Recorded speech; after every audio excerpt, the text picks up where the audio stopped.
Bismillahirrahmanirrahim. Assalamualaikum warahmatullahi wabarakatuh. Innal hamdalillah nahmaduhu wa nasta'inuhu wa nastaghfiruh wa na'udzu billahi min shururi anfusina wa min sayyiati a'malina. Man yahdihillahu fala mudilla lahu wa man yudlil fala hadiya lahu. Asyhadu an la ilaha illallah wahdahu la syarika lah wa asyhadu anna Muhammadan abduhu wa rasuluh. Ya ayyuhalladzina amanu taqullaha haqqa tuqatih wa la tamutunna illa wa antum muslimun. Ya ayyuhan nasu taqu rabbakumul ladzi khalaqakum min nafsin wahidah وخلق منها زوجها وبث منهما رجالا كثيرا ونساء واتقوا الله الذي تساءلون به والأرحام إن الله كان عليكم رقيبا أما بعد اللهم علمنا ما ينفعنا وانفعنا بما علمتنا وزدنا علما نافعا يا رب العالمين.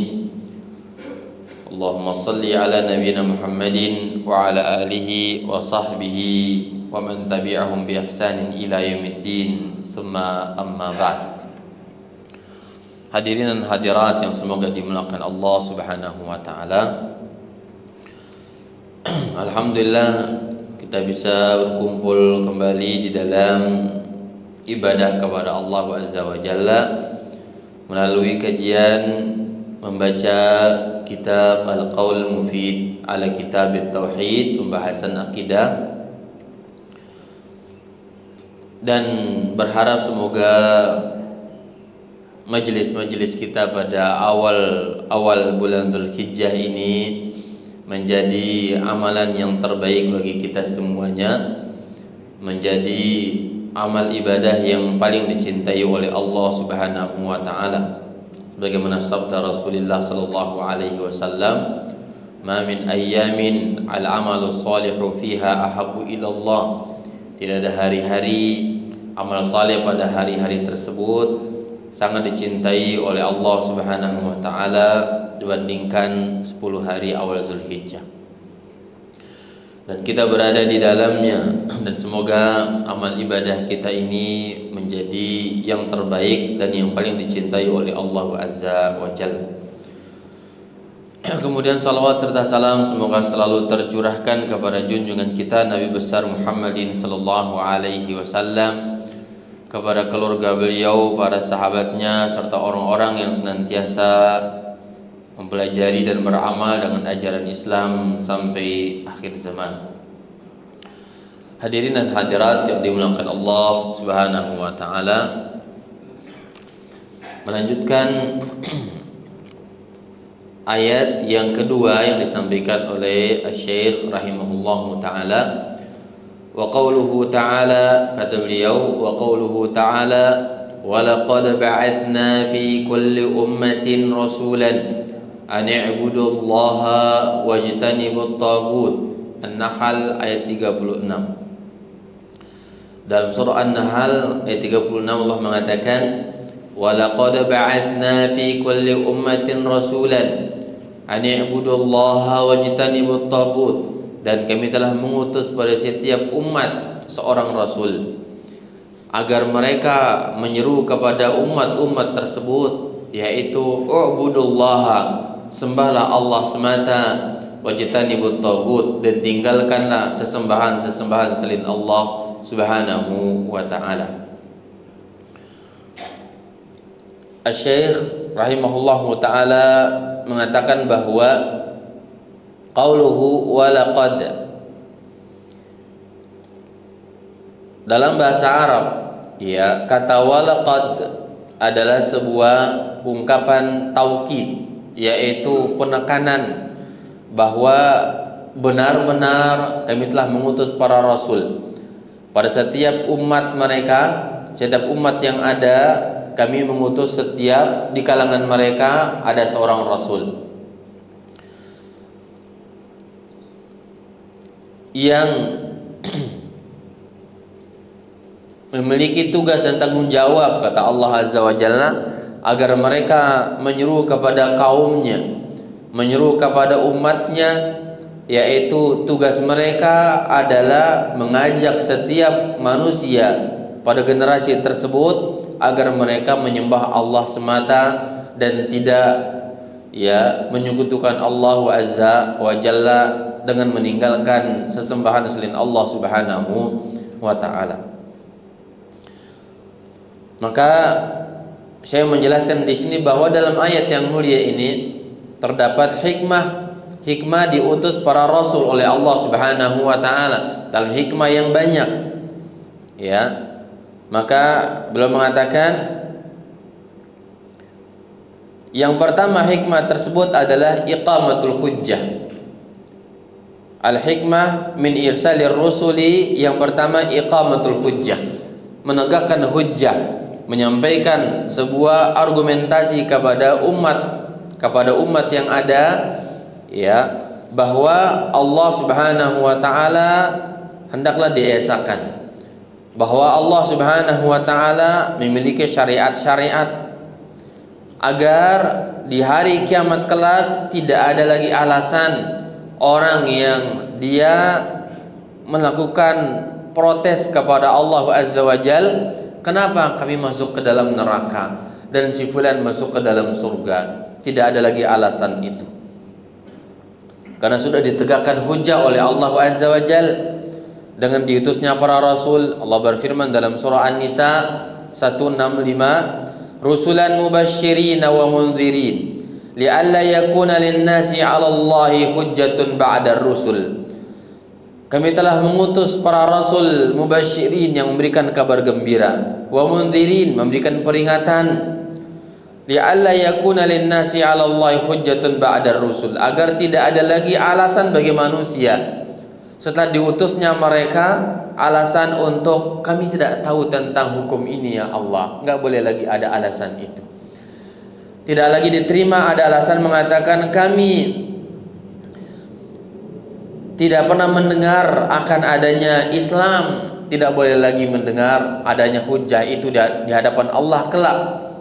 Dan berdasarkan ayat ini dan hikmah diutusnya para rasul yang pertama ini, kata ulama kita bahwa zaman sekarang tidak lagi bisa ada orang yang berdalil beralasan bahwa tidak masuk Islam dengan alasan ini dan itu. Maka sebagian ulama tadi mengatakan sekedar diutusnya Rasulullah SAW tidak ada lagi uzur bagi umat manusia kecuali mereka masuk ke dalam ajaran Islam, kecuali mereka berislam, kata ulama kita.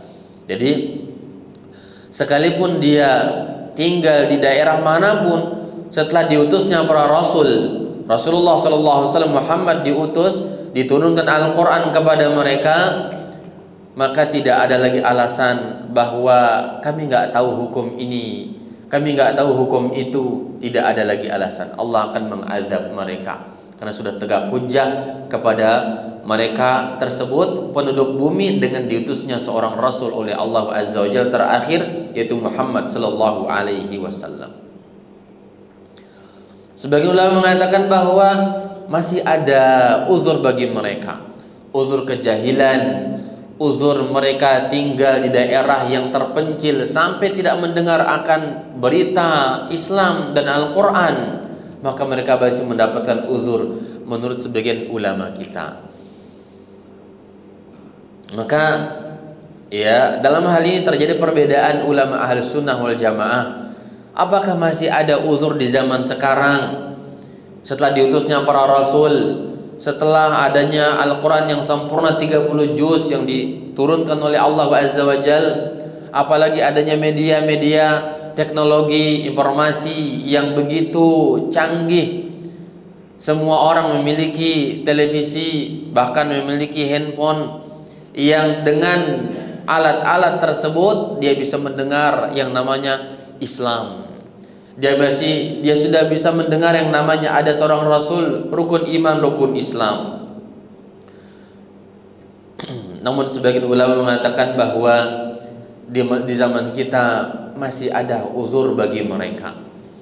Seperti orang-orang yang tinggal di daerah terpencil, misalkan pedalaman mungkin daerah Papua sana atau pedalaman Kalimantan dan semisal itu, ada orang-orang yang tidak mendengar akan berita kerasulan Muhammad sallallahu alaihi wasallam dan Al-Qur'anul Karim, maka orang-orang tersebut masih mendapatkan uzur, dan tentunya mereka dikatakan oleh para ulama kita sama halnya seperti bayi yang lahir atau belum balik dari bayi, anak-anak bayi orang non muslim. Bagaimana mereka akan diuji oleh Allah Azza wa Jalla pada hari kiamat, akan diuji oleh Allah Subhanahu wa taala di hari kiamat kelak, dan mereka akan memilih jalan yang mana, kebaikan ataupun keburukan. Ini menurut sebagian ulama kita. Namun tentunya dalam hal ini ada kerjasama banyak orang. Jika seandainya ada oknum-oknum yang mengatakan bahwa biarkan mereka dalam budaya tradisi tersebut dan tidak usah didakwahi, tidak usah disampaikan kepada mereka ayat-ayat agar tetap dilestarikan budaya tradisi mereka, maka ini menjadi sebuah kesalahan, dan dengan sebab inilah Allah mengangkat uzur tersebut, dan mereka bukan lagi orang-orang yang mendapatkan uzur di sisi Allah Subhanahu wa taala dalam pandangan sebagian ulama kita. Maka tegak hujjah dengan adanya para rasul dan juga diturunkan Al-Qur'anul Karim oleh Allah Subhanahu wa taala. Oleh karena itu dalam hadis yang sahih Nabi mengatakan bahwa ma yasma'u bi, tidaklah mendengar aku, kata Rasulullah, wala yahudiyyun wala nasraniyun, bukan orang Yahudi ataupun Nasrani, ya, summa lam yu'min bima ji'tu bihi, kemudian mereka tidak beriman dengan apa yang aku diutus dengannya oleh Allah, yaitu Islam ini, illa kana min ashabin nar, kecuali mereka itulah orang-orang yang akan menjadi penghuni neraka. Ini hadis Rasulullah sallallahu alaihi wasallam, bahwa pada hakikatnya dalam keyakinan orang Islam bahwa semua penduduk bumi ketika diutus Rasulullah sallallahu alaihi wasallam tidak lagi menerima ada agama lainnya kecuali Islam dalam keyakinan orang Islam. Namun demikian, kita Islam la ikraha fid din, tidak bisa memaksakan kehendak orang. Ada ayat mengatakan demikian. Iya, kita sebagai manusia tidak bisa memaksa, namun hukum Allah akan berlaku bagi orang tersebut. Itu maksudnya. Secara sosial, kita sebagai manusia sosial tidak mampu memaksakan manusia untuk beriman kepada Allah secara totalitas, tidak bisa. Akan tetapi Allah mengatakan qad tabayyana ar-rusyd minal ghayy, telah jelas kebaikan daripada keburukan, kata Allah. Maka barang siapa yang kufur kepada Allah, bagi dia ganjarannya. Barang siapa yang beriman kepada Allah, bagi dia juga ganjaran kebaikan tersebut. Maka diutusnya para rasul, ya, diantara hikmahnya tadi yang pertama iqamatul hujjah, menegakkan hujjah kepada manusia tentang kebaikan dan keburukan dan surga neraka, dan bahwa Allah punya pengadilan dan kita akan mati dan akan berhadapan dengan persidangan Allah Azza wa Jalla, dan nanti tidak ada pembelaan kepada orang kafir yang mengatakan kami tidak tahu ya Allah, padahal jelas mereka sudah mendengar. Bahkan sebagian orang anti Islam, sebagian orang menolak ajaran Islam dengan sengaja atau tidak sengaja, maka orang-orang semacam itu adalah orang-orang yang terancam dalam persidangan Allah Subhanahu wa taala. Menolak kebenaran, ya, ini berbahaya bagi kehidupan dunia dan bahkan akhirat orang tersebut. Kan sudah jelas kebenaran itu. Tinggal, dan Allah sudah berikan akal kepada mereka. Allah berikan akal, Allah utus seorang rasul, Allah turunkan panduannya Al-Quran, lalu belum memahami, belum belajar juga, maka Allah akan mengazab orang-orang tersebut. Sudah ada alatnya memahami, sudah ada penuntunnya, dan juga panduannya pun sudah ada, tinggal belajar membaca panduan tersebut. Yang kedua, kata beliau, di syarah penjelasan daripada ayat ini dalam syarahnya. Yang kedua ar-rahmah, ya hikmah diutusnya para rasul adalah kasih sayang kepada alam semesta. Ya qaulihi ta'ala, wa ma arsalnaka illa rahmatan lil alamin, dan tidaklah kami mengutusmu wahai Muhammad kecuali sebagai rahmat bagi alam. Pengutusan para rasul adalah rahmat. Dalam hal apa rahmatnya? Dalam hal ketika Allah membuat undang-undang syariat dengan Allah haramkan ini, Allah halalkan ini dan itu, ini namanya bentuk rahmat Allah kepada manusia. Mereka yang memberikan peringatan kepada manusia dalam rangka sebagai rahmat bagi kita semuanya. Karena jika seandainya manusia hidup ini tanpa aturan, tanpa halal dan haram, kita akan hidup seperti binatang, seperti hewan, tidak mengenal aturan, tidak mengerti akan aturan. Maka hakikat pengutusan para rasul yang membawa berita, aturan, ajaran-ajaran, undang-undang, ini halal, ini haram, ini tauhid, ini syirik, ini sunnah, ini bid'ah, rahmat bagi kita. Rahmat bagi kita, bentuk kasih sayang Allah kepada kita. Begitulah hakikatnya kehidupan kita dalam hidup ini. Bayangkan dalam dunia, di negara kita tanpa aturan. Bisa dibayangkan, hidup kacau, kacau balau kehidupan manusia. Yang kaya, yang kuat akan memakan yang lemah. Si kaya akan merusak si miskin. Pejabat tanpa aturan agama, ya atau maaf tanpa aturan undang-undang ini dan itu, begitu mudahnya melakukan kezaliman. Dan itu terbukti dalam fase-fase pra-Islam orang jahiliyah. Yang dikenal dengan jahiliyah, orang yang jahil, adamul ilm, tidak punya ilmu dan tidak mengerti akan tauhid kepada Allah Azza wa Jalla. Anak perempuan dikubur hidup-hidup. Ada problem sedikit, tawuran antara kampung satu dengan yang lainnya, tawuran antara kabilah satu dengan yang lainnya, kabilah Aus dan Khazraj, perang saudara di kala itu. Ya, istri dari ayahnya bisa diwariskan oleh anak-anaknya. Istri ayah maksudnya bukan ibu kandung. Ya, istri bapak, jika bapaknya berpoligami, punya 2, 3, 4 istri misalkan, lalu si bapak meninggal dunia, maka anak-anaknya akan mewariskan istri bapaknya itu, istri keduanya, ketiga dan seterusnya. Itu zaman dulu, tidak ada aturan kehidupan. Tidak ada aturan. Perempuan yang datang bulan tidak boleh dalam rumah, diusir keluar rumah. Karena mereka melihatnya sesuatu yang kotor, yang jorok dalam pandangan mereka, maka mereka keluarkan dari rumah itu. Begitulah kehidupan pra-Islam, tidak ada aturan hidup.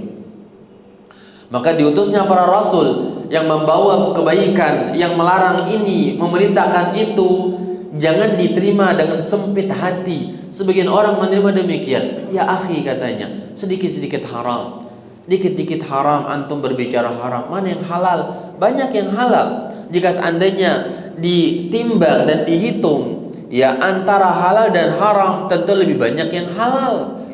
Allah Azza wa Jalla yang mengharamkan, bukan manusia, bukan kita. Allah yang mengharamkan, baik itu secara qat'i dalam Al-Quran atau hadis, atau merupakan hasil kajian-kajian para ulama kita atas kitab isi Al-Quran dan Sunnah. Lalu dibentuklah kaedah-kaedah yang dengan kaedah tersebut bisa memastikan sesuatu halal atau haram. Misalkan kata ulama kita bahwa dari kajian mereka, analisa kepada ayat-ayat dan hadis-hadis, ulama kita berijtihad. Ketika ada larangan, maka larangan ini mengacu kepada makna haram dalam agama kita. Ketika ada perintah, maka perintah ini mengacu kepada makna wajib. Ini kaedah yang dibuat oleh para ulama. Ya, maka sesuatu yang dilarang di dalam agama kita, maka artinya haram. Ini kaedah. Ya. Maka muncul hukum haram. Atau yang lainnya, sesuatu yang merusak diri kita, ya, ini hasil kajian. tidak disebutkan secara tekstual memang dalam ayat atau hadis. Namun hasil kajian ulama kita bahwa sesuatu yang merusak diri kita menjadi haram. Allah mengatakan wala tulqu bi aidikum ila tahluka. Jangan melemparkan diri kalian ke dalam kebinasaan, ke dalam kerusakan. Tidak dibolehkan. Dari sini ulama kita mengambil hukum segala sesuatu yang merusak diri kita menjadi haram, karena Allah melarang kita untuk merusak diri kita. Tidak boleh. Bunuh diri tidak boleh. Allah haramkan orang yang bunuh diri, bahkan diancam dengan neraka. Sudah bunuh diri, diancam lagi dengan neraka di akhirat. Maka ini menjadi kaidah. Apa kata ulama kita? Segala sesuatu yang merusak diri kita hukumnya haram. Saya masuk contoh sedikit yang disebutkan ulama kita, hukum rokok. Maaf, mungkin masih banyak yang merokok. Kata ulama kita, rokok masuk ke dalam kaidah itu yang di antara hikmah pengutusan para rasul menjelaskan hukum-hukum kepada kita, karena sepakat ahli medis mengatakan bahwa rokok haram, membunuhmu, menyebabkan ini, menyebabkan itu dan semisalnya. Ya, dan tidak ada nilai positif di dalamnya. Enggak ada vitamin, asap, ya, enggak menjadikan sehat, enggak bisa jadi daging, asap enggak bisa jadi daging, enggak bisa jadi tenaga dan seterusnya. Yang ada orang itu kecanduan, dirusak otaknya dan membuang hartanya yang seharusnya tahun ini dia bisa berkorban seekor kambing. Dengan 12.000 per hari dia tabung, namun itu nggak bisa, tidak bisa. Kenapa? Dia infakkan untuk membeli asap dan tidak bisa untuk yang lainnya dan semisal itu. Nah, ini jadi ya rahmat. Ternyata hukum-hukum itu rahmat bagi kita. Maka jangan terima respon sebuah hukum yang diharamkan oleh Allah, ya, lalu kita meresponnya dengan mengatakan kok dikit-dikit haram. Bukankah ini dan itu? Jangan. Kalau kita mengkaji, banyak sekali yang diharamkan di dalam agama kita yang banyak kita belum bisa menerimanya. Padahal hakikat daripada hukum-hukum itu adalah kasih sayang untuk kita. Allah wajibkan berjilbab bagi perempuan, menutup aurat. Banyak orang menolaknya. Kenapa menolak? Bukankah itu perintah dan itu mengandung rahmat Allah agar para perempuan ditutup auratnya dan tidak menjadi fitnah, tidak menjadi merusak sosial masyarakat. Tidak banyak orang yang berselingkuh di sana, tidak menyebar penyakit kelamin dan semisal itu. Tidak ada orang yang rusak nasabnya di muka bumi ini. Namun sekarang demikian keadaannya. Ada dikutipkan, maaf saja, ada pejabat katanya berselingkuh, ada tokoh berselingkuh, ada masyarakat. Masya Allah, jika seandainya tokohnya demikian, bagaimana masyarakatnya? Islam mengatakan perempuan di rumah. Allah mengatakan waqarna fi buyutikun, perempuan itu di rumah tempatnya. Lalu kita mengatakan, oh nggak bisa, perempuan sama dengan laki-laki, harus keluar rumah. Persamaan derajat, penyetaraan gender dan semisal itu. Kitalah yang menolak ajaran Islam.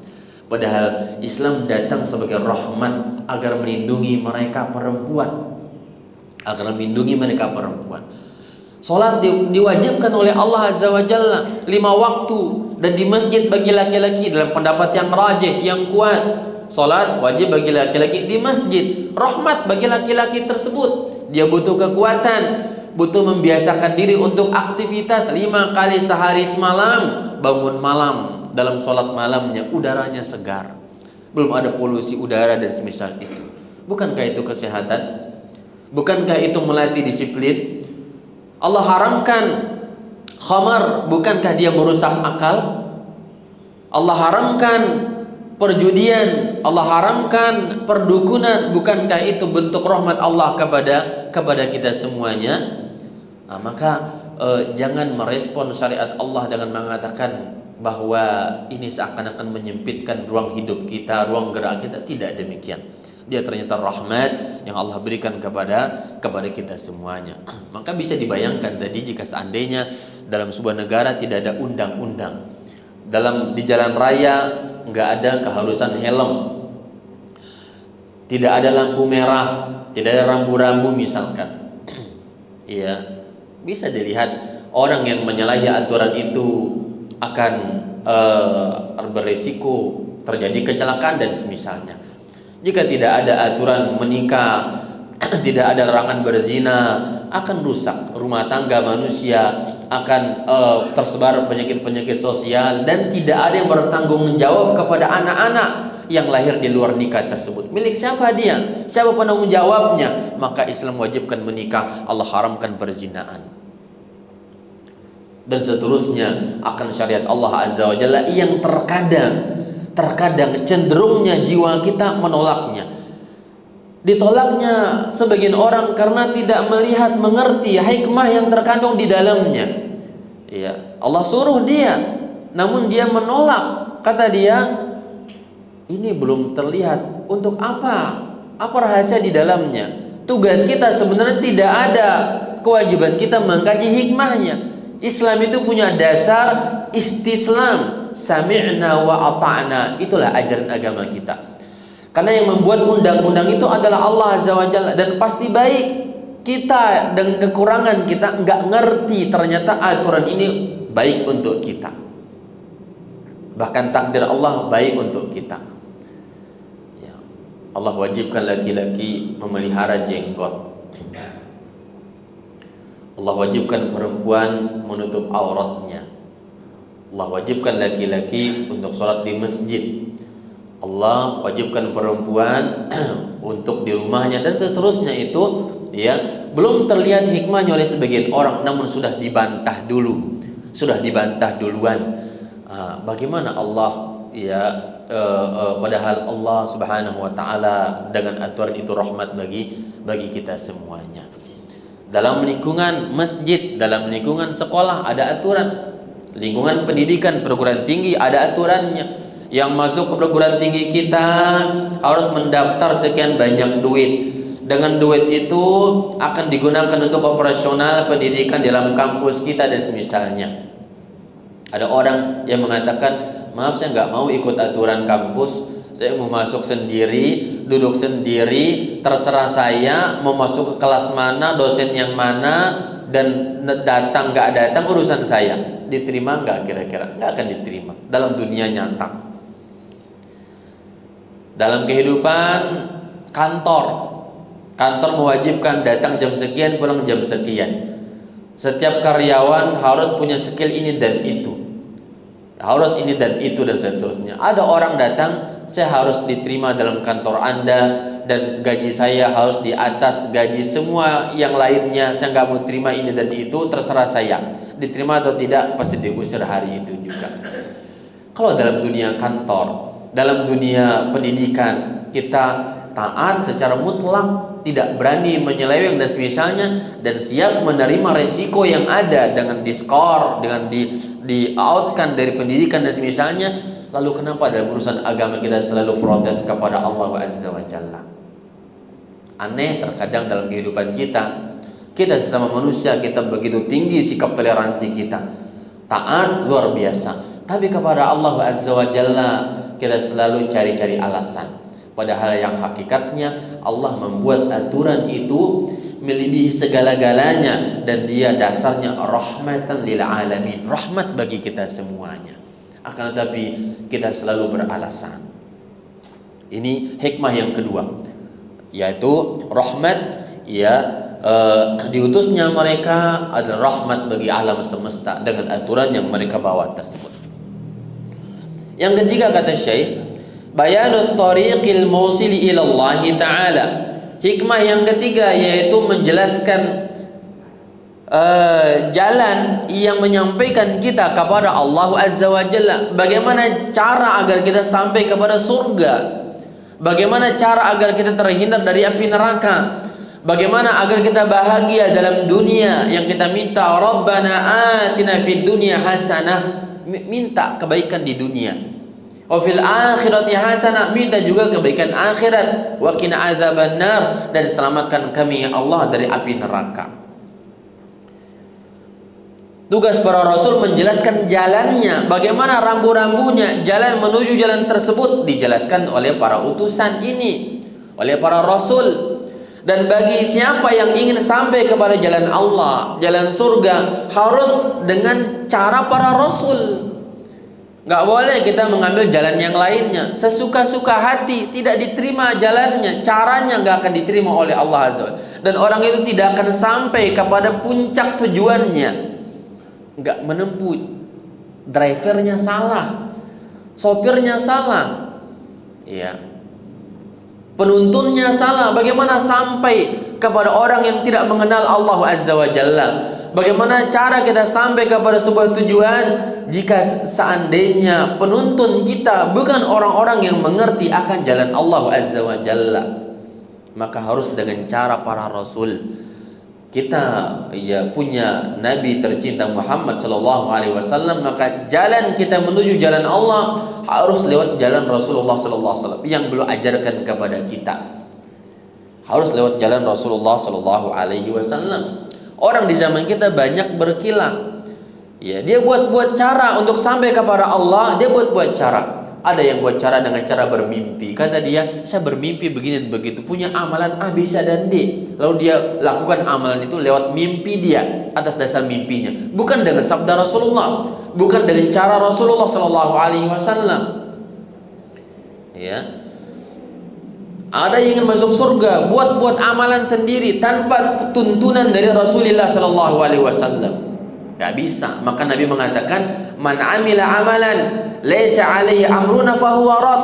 Orang yang berbuat amalan ibadah yang tidak kami ajarkan tertolak dan tidak akan diterima oleh Allah dan tidak akan sampai kepada Allah Azza wa Jalla. Itu sabda Nabi final dalam hal ini. Ya, ada amalan. Semua orang beramal ingin sampai kepada surga, betul ya? Semangat sekali, ikhlas dia, namun caranya bukan cara Nabi. Maaf, Anda nyasar, Anda tersesat jalan. Inilah kata ulama kita bahwa dalam beramal harus ittiba' kepada ajaran Nabi. Karena Nabi inilah yang menyampaikan cara kita beribadah, menempuh jalan yang menggiring kita untuk meniti jalan Allah Subhanahu wa ta'ala. Tidak bisa kita beramal Islam ingin sampai kepada Allah dengan cara bid'ah yang dibuat-buat dalam Islam. Maaf, tidak bisa. Sekalipun alasannya ikhlas dan cinta Allah, paling cinta sekalipun, tidak bisa. Nabi yang menuntun kita, undang-undangnya dari Nabi Shallallahu Alaihi Wasallam. Cara beribadah sudah ada, cara ibadah sudah ada, kadarnya sudah ada, jumlahnya sudah ada, waktunya sudah ada, tempatnya pun sudah ada. Gak bisa kita buat-buat. Nah, ini diantara hikmah menjelaskan jalan yang menyampaikan kita kepada Allah Subhanahu wa ta'ala. Dan bukankah Allah sesatkan orang dahulu karena mereka tidak meniti jalan para rasul mereka? Nabi Isa menyeru umatnya, jangan sekutukan Allah Azza wa Jalla. Malah mereka menjadikan nabinya sebagai Tuhan. Malah mereka menjadikan kuburan para nabi mereka sebagai yang menyampaikan mereka kepada Allah. Maaf, Anda nggak sampai karena caranya salah. Nggak sampai kepada Allah kalau cara demikian. Makanya Nabi mengatakan, akan kita lewati nanti hadis yang sahih. Hadisnya sahih, kata Nabi, la'natullahi, Allah melaknat al-Yahudi wan Nasara, orang Yahudi dan orang Nasara. Kenapa? Ittakhadhu qubur anbiya'ihim masajida, karena mereka menjadikan kubur para nabi mereka sebagai tempat ibadah. Lihat, ingin sampai kepada Allah, ibadah datang ke kuburan dengan nama tawassulan, tabarrukan. Maaf saja, hadisnya akan kita lewati nanti. Hadis itu mengatakan Allah melaknat orang Yahudi dan orang Nasara karena menjadikan kuburan nabi mereka sebagai masjid, tempat ibadah. Apa kata Aisyah? Nabi sampaikan kepada umatnya agar mereka menjauhi cara ibadah semacam itu. Enggak boleh kita beribadah di kuburan. Itu Nabi sudah sampaikan kepada kita. Artinya itu bukan cara Nabi untuk sampai kepada Allah, dan enggak boleh cara itu untuk sampai kepada pahala kepada Allah Azza wa Jalla. Lalu kita membuat analogi yang dibuat-buat oleh manusia. Apa kata mereka? Akhi, bukankah kalau kita ingin menyampaikan sebuah pesan, sebuah kiriman harus lewat pos, kata mereka. Harus ada penuntun kita. Maka saya butuh syekh saya, guru saya untuk menuntun saya ke sana. Maka saya titipkan doa saya lewat kesolehan si mayat ini dan semisal itu. Dia dekat dengan Allah Azza wa Jalla. Ini logika yang tidak bisa diterima. Kalau yang dimaksudkan tukang pos yang dimaksudkan itu, maka Rasul tukang posnya yang menyampaikan kepada kita risalah agar kita sampai kepada Allah. Duta Allah di muka bumi Rasul sallallahu alaihi wasallam. Caranya apa? Nabi mengajarkan kita kalau minta, mintalah kepada Allah.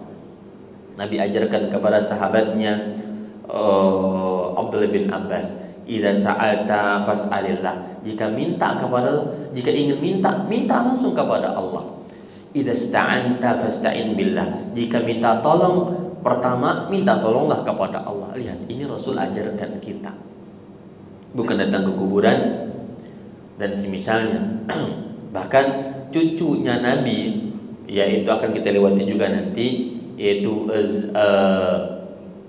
Zainal Abidin, ya, ibn Hasan ibn Ali, ya. Beliau ketika ada orang yang mengusap kuburan Nabi Shallallahu Alaihi Wasallam, ya, maka beliau melarangnya. Kata beliau, Nabi kita tidak pernah menyuruh mengusap-usap kuburan semacam ini. Sebagian orang di zaman kita ke kuburan diusapnya cari berkah untuk sampai kepada Allah. Maaf, itu bukan cara Nabi. Nabi nggak pernah mengajarkan itu. Dan cucu-cucu Nabi, ya, kalau orang mengenal zaman sekarang yang dikenal dengan Habaib, maaf saja Habib itu, maka tokohnya Habaib itu adalah Hasan dan Husain dan cucu-cucu mereka. Mereka itulah orang yang menjaga kuburan di zaman itu dan mengusir orang-orang yang mengusap-usap kuburan itu.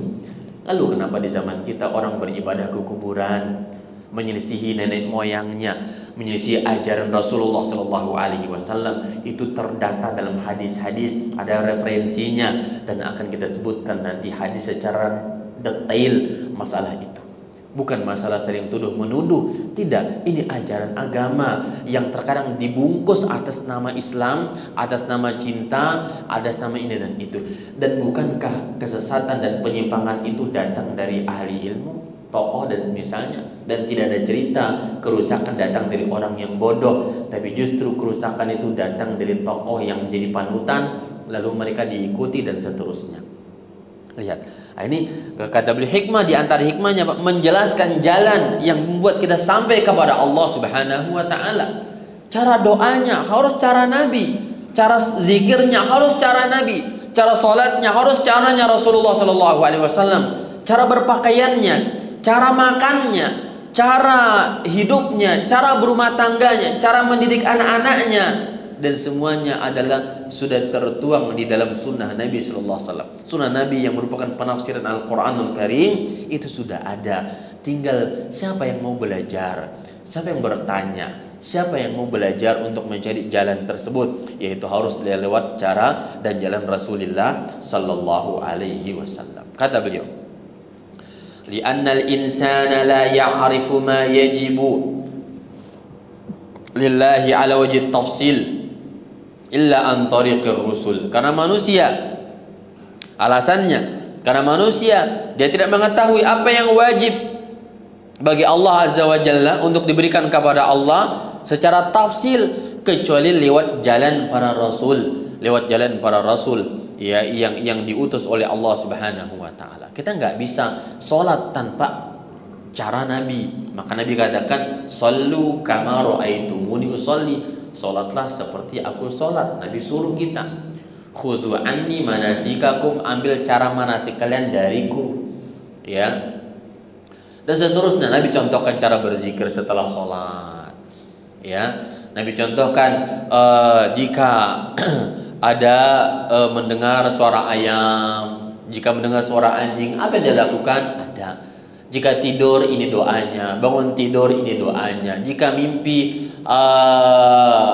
buruk, ini caranya, dan seterusnya, ya. Ini yang dimakan, ini nggak boleh, ini boleh. Lalu jika ada harta lebih, maka infakkan segera di jalan Allah, dan seterusnya. Kita nggak boleh ego, kita nggak boleh mempertahankan tradisi kita Kita nggak bisa melihat banyaknya orang, harus cara Rasul yang menuntun kita menuju jalan Allah Azza wa Jalla. Cari surga harus dengan cara mereka.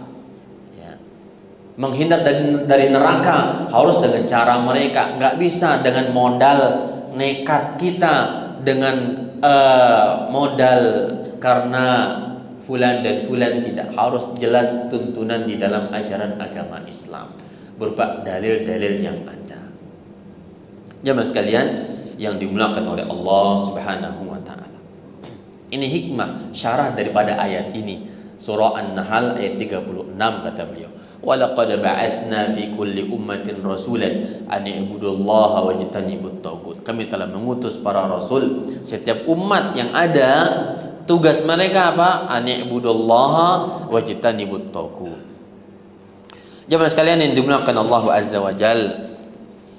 Kemudian beliau melanjutkan, jadi disebut di sini 3 hikmah diutusnya para rasul. Seulang, pertama, iqamatul hujjah, menjelaskan hujjah kepada manusia. Yang kedua, sebagai rahmat bagi kita. Masya Allah, kita bersyukur sekali ketika ada aturan ini halal ini haram. Bersyukur, artinya itu rahmat bagi kita, kasih sayang kepada kita. Kitanya saja yang terkadang ngeyel, ya, menolak, sebagaimana anak kecil, anak bayi yang dilarang disuruh orang tuanya, dia nggak ngerti. Begitulah kita terkadang, manusia ini lemah, namun kita disuruh untuk tunduk saja. Anda tahu nggak tahu sebabnya, tujuannya, sudah tunduk karena hakikatnya dia pasti baik dan semisal itu. Yang ketiga tadi adalah menjelaskan jalan yang menyampaikan kita kepada Allah Subhanahu wa taala. Baik. Jemaah sekalian yang dimuliakan Allah Subhanahu wa taala, lalu beliau melanjutkan kembali. Qauluhu an i'budullaha. Iya, menjelaskan ayat, maksudnya dari firman Allah agar mereka menyuruh kaumnya sembahlah Allah semata. Kata beliau, wa hiyallati sabaqat. Ya, ayat tafsiriyah, an tafsiriyah. Ani maksudnya di situ tafsiriyah. Ya, menjelaskan bahwa menafsirkan maksud daripada pengutusan para rasul agar mereka menyeru umatnya u'budullaha. Ya, serulah manusia ke jalan Allah berupa sembahlah Allah semata, jangan sembah yang lainnya. Kemudian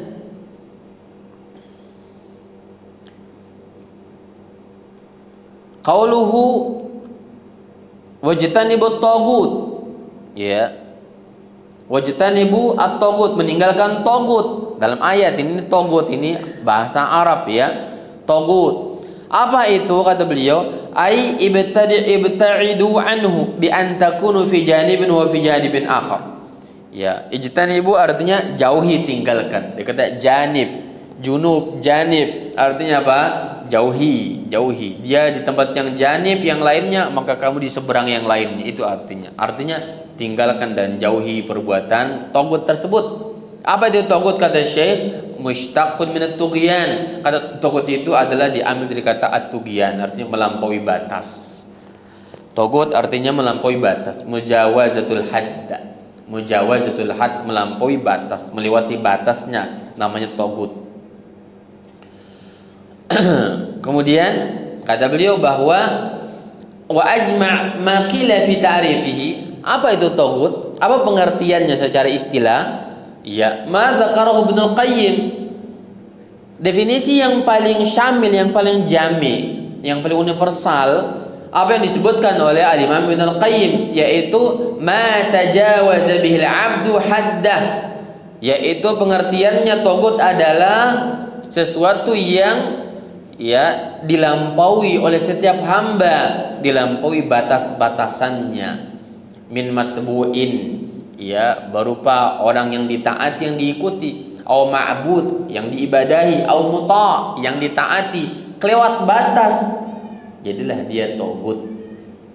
Berlebihan, jadilah taghut. Ya, ini saya ulang. Pengertian taghut kata beliau, ma tajawaza bihil 'abdu haddah. Sesuatu yang dilebihi oleh hamba dalam batasannya, berupa berlebihan kepada orang yang diikuti atau disembah atau ditaati. Berlebihan kabar itu semuanya ya maksudnya berlebihan melewati batasan syariat yang tidak disyariatkan, melampaui cara syariat, maka itulah tagut. Apa itu matbu kata beliau? Yaitu al-kuhan, dukun-dukun, saharah, tukang sihir, dan juga ulama su, ulama-ulama yang buruk, ulama su. Itu matbu. Dan juga itu jika ditaati ya, diikuti secara berlebihan ya, melampaui batasan-batasan syariat, maka kita telah menjadikan mereka sebagai tagut ya. Makanya dulu Nabi Allah mengatakan kepada orang-orang Yahudi, mereka menjadikan apa? Ya, rahib-rahib mereka arbaban min dunillah, sebagai tuhan-tuhan, rob-rob selain Allah, kata Allah. Maka datanglah sahabat Adi bin Hatim yang baru mu'allaf masuk Islam dari agama Yahud, kata beliau, Rasulullah, kami enggak pernah sujud kepada ulama-ulama kami wahai Rasul. Kami enggak pernah sujud kepada para pemimpin kami wahai Rasul. Maka Nabi mengatakan, bukan itu wahai Adi bin Hatim. Maksud kalian menjadikan dia sebagai Tuhan, yaitu ketika mereka menghalalkan yang haram, kalian ikut menghalalkannya. Ketika mereka mengharamkan yang halal, maka kalian pun ikut mengharamkannya. Itulah arti dari kalian menyembah ulama kalian, pemimpin kalian. Ketika mereka menghalalkan yang haram, kalian ikut halalkan. Ketika mereka mengharamkan yang halal, fatuharrimunahu, kalian juga ikut mengharamkannya. Fatilka ibadatuhum iyahum, itulah ibadah mereka, sesembahan mereka kepada ulama dan para pemimpin mereka. Maka Syekh, matbu itu adalah para dukun, paranormal atau tukang sihir, dan juga ulama-ulama su yang didengar ditaati, maka itulah togut di dalam agama Islam. Wal ma'bud, atau juga yang diibadahi, yaitu patung-patung. Wal muta' umara al kharijin an ta'atillah, muta' yaitu para umara yang keluar dari ketaatan kepada Allah Azza wa Jal, ketika manusia menjadikan mereka sebagai rob-rob selain Allah Subhanahu wa ta'ala. Jamaah sekalian yang dimuliakan Allah Subhanahu wa ta'ala, ini syarah dari ayat yang kedua di dalam kitab Tauhid ini, Al-Qaulul Mufid. Semoga bermanfaat kepada semuanya. Yang pesan disampaikan bahwa Allah Azza wa Jalla mengutus para rasulnya pada setiap generasi manusia, ya, inti ajaran mereka agar menyampaikan pesan, berita kepada manusia, kepada mereka semuanya, agar mereka sembahlah Allah saja dan tidak menyembah yang lainnya, dan tinggalkan semua sesembahan selain Allah Subhanahu wa ta'ala, dengan syarah penjelasan kita sampaikan berdasar kepada Al-Qaul Al-Mufid ala kitab At-Tauhid. Wallahu ta'ala alam bissawab. Ini yang dapat disampaikan. Jika ada pertanyaan dari jamaah, silakan untuk ditanyakan. Wallahu ta'ala alam.